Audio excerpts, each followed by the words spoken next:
Hello बच्चों, let's read the question. The question says, हमें यहाँ पे एक असर्शन रीजन का क्वेश्चन गिवन है। Assertion A, neutron penetrates matter more readily as compared to protons. और रीजन गिवन है neutrons are slightly more massive than protons. अब हमें ऑप्शंस गिवन है। ऑप्शन फर्स्ट गिवन है, if both assertion and reason are true and the reason R is correct explanation of the assertion. Statement option second कब correct होगा? If assertion A and reason R is true but R is not correct explanation of the assertion ए।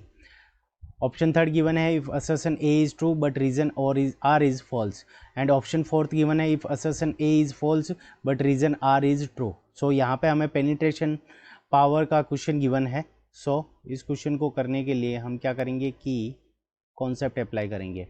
सो की concept, अब की concept के अंदर हमारा सबसे पहले हम बात करें अगर मास ऑफ न्यूट्रॉन की। सो मास ऑफ न्यूट्रॉन क्या होता है कि मास ऑफ प्रोटॉन से हायर होता है। Mass of neutron is greater then mass of proton. और जो हमारा न्यूट्रॉन होता है, ठीक है, न्यूट्रॉन के ऊपर न्यूट्रॉन के ऊपर हमारा कोई चार्ज नहीं होता। सो न्यूट्रॉन के ऊपर हमारा क्या रहेगा? No charge. न्यूट्रॉन के ऊपर हमारा क्या है? कोई भी चार्ज नहीं है। जबकि बात करें अगर हम प्रोटॉन की, सो प्रोटॉन के ऊपर हमारा क्या रहेगा? पॉजिटिव चार्ज रहेगा। प्रोटॉन के ऊपर हमारा क्या रहेगा? पॉजिटिव चार्ज रहेगा। जबकि न्यूट्रॉन के ऊपर हमारा कोई चार्ज नहीं रहता।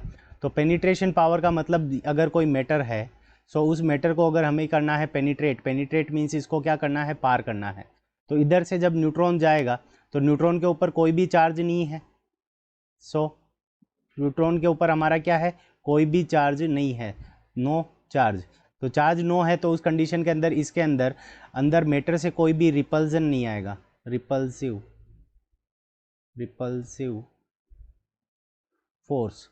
तो मैटर से हमारे न्यूट्रॉन के अगेंस्ट में कोई भी रिपल्सिव फोर्स नहीं आएगा। सो रिपल्सिव फोर्स नहीं आएगा क्योंकि यहाँ पे अंदर जो न्यूट्रॉन और प्रोटॉन होंगे वो क्या रिपल्सिव फोर्स नहीं लगाएंगे। तो उस कंडीशन में यहाँ पे क्या हो जाएगा कि न्यूट्रॉन ज़्यादा पेनिट्रेट कर पाएगा। और जब यहाँ से इस मैटर के अंदर प्रोटॉन जाएगा तो प्रोटॉन के ऊपर बीच में हमारे प्रोटॉन्स वगैरह आएंगे, तो वो क्या करेंगे? इसके ऊपर रिपल्जन का फोर्स लगेगा। Repulsive force. तो प्रोटॉन के केस के अंदर हमारा यहाँ पे क्या लगेगा? रिपल्सिव फोर्स लगेगा। तो वो क्या कर पाएगा? पेनिट्रेट कम कर पाएगा। तो प्रोटॉन के केस में रिपल्सिव फोर्स होगा जिसके कारण पेनिट्रेशन कम होगा, और न्यूट्रॉन के केस में रिपल्सिव फोर्स नहीं होगा जिसके कारण पेनिट्रेशन हायर होगा।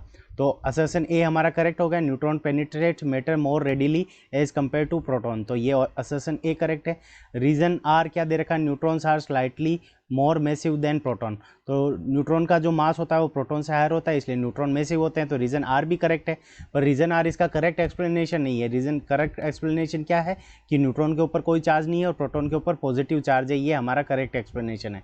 सो हमारा ऑप्शन सेकंड करेक्ट हो जाएगा। Assertion A and reason R both are true but R is not correct explanation of A. So option second is the correct answer of this question. I hope you understood it well. Best of luck. Thank you.